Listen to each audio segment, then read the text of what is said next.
नमस्कार मित्रांनो, माझं नाव प्रमोद मोहिते. माझ्या यूट्यूब चॅनलवर आपल्या सर्वांचे स्वागत आहे.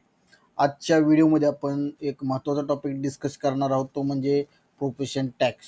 आता आपलं जे आर्थिक वर्ष आहे ते संपलेलं आहे. आता 24-25 हे आर्थिक वर्ष चालू झालेलं आहे. तर प्रत्येक वर्ष जेव्हा संपतं तेव्हा आपल्याला प्रत्येक PTRCची जी काय असते पिरियडिसिटी काय होती, चेंज होत राहते.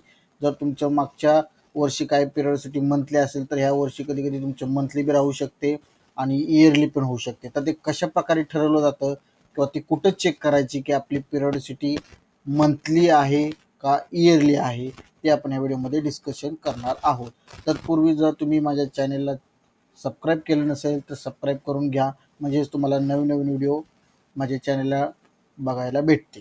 तर आपण जास्त न करता ह्या व्हिडिओला सुरुवात करूया. सर्वप्रथम तुम्हाला MahaGST.gov.in वर यायचं आहे. तिथं आल्यानंतरनं तुम्हाला काय करायचं, इथं व्हॉट्स न्यूज म्हणजे दिसत आहे, ते काय करायचं व्हॉट्स न्यूज, किंवा तुम्हाला इथं जे न्यूजचं एक पट्टी चाललेली आहे तिथं तुम्हाला इथं घेऊन तुम्ही बघू शकता काय लेटेस्ट अपडेट आलेले असेल किंवा काय नोटिफिकेशन आलं असेल. तर इथं जर तुम्हाला दिसत नसेल तर तुम्ही इथं व्हॉट्स न्यूजमध्ये यायचं आहे. इथं क्लिक केल्यानंतर तुम्ही इथं बघू शकता, इथं एक तुम्हाला एक नोटिफिकेशन दिसत आहे, periodicity of the PTRC dealer for FY 24-25.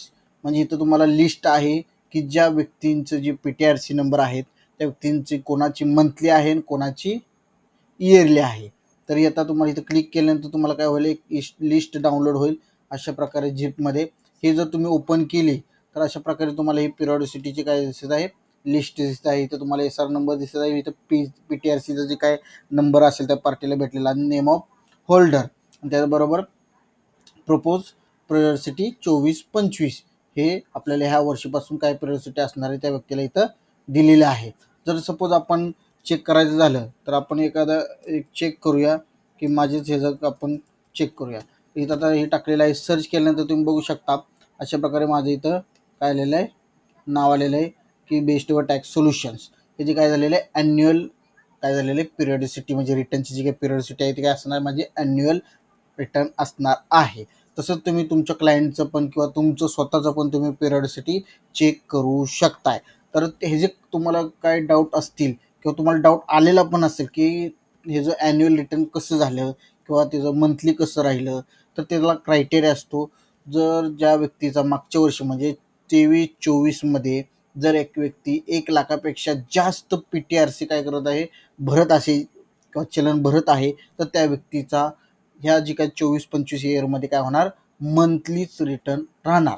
आणि जे 1,00,000च्या खाली जी काही वर्षभराचा PTRC भरत असेल 23-24मध्ये मागच्या फायनान्शियल इयरमध्ये, त्या व्यक्तीचं काय राहणार, ॲन्युअल रिटर्न राहणार. पण मंथली पेमेंट, ॲन्युअल रिटर्न असेल तरी तुम्हाला मंथली पेमेंट करायची, जी काही पिरियडिसिटी असेल किंवा तुमची जी काय मंथली रिटर्न असतील त्या रिटर्नप्रमाणे तुम्हाला प्रत्येक म्हणजे मंथली आणि ॲन्युअल ह्या दोन्ही रिटर्नला पेमेंटचा ऑप्शन हा मंथलीच आहे. जी काय ड्यू डेट असतील त्या, फक्त रिटर्नचा ऑप्शन काय आहे, तुम्हाला ज्यांचं ॲन्युअल आहे त्यांना ॲन्युअली भरायचं 31 मार्चच्या अगोदर, आणि ज्यांचं मंथली आहे ते मंथली भरायचं आहे. अशा प्रकारे तुम्ही तुमचं काय करू शकता, पिरियडिसिटी चेक करू शकता, जेणेकरून तुमची चलन भरताना तुम्ही पिरियडिसिटी जी काय चुकली असेल तर ती काय होणार आहे, तुम्हाला चलन ते रिटर्नला शो होणार नाही आहे. तर तुम्हाला पहिल्यांदा पिरियडिसिटी चेक करायची आहे आणि त्यानुसारच ह्या वर्षाची काय करायची आहे, तुम्हाला चलन भरायचे आहेत. आणि त्याच्यावर पिरियड पण जर ॲन्युअल असेल तर ॲन्युअल द्यायचं आहे आणि मंथली असेल तर